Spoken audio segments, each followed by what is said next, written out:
Hi everybody and welcome.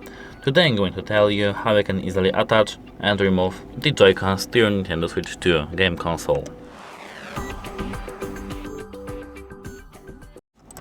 So as you can see, here we have the right one and here we have the left one. So we have to take the screen with us, the tablet, and here as you can see we have the blue one and here we have the blue JoyCon. So you may ask, what now?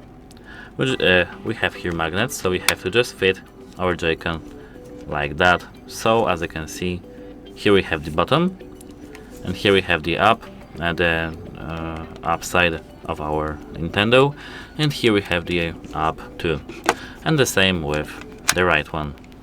Now we have it mounted magnetically, and to unmount, detach our JoyCons, we have to pull this button towards us, and now we can unmount it. As you can see, here we have this button, mount, unmount, and the same is with the left one.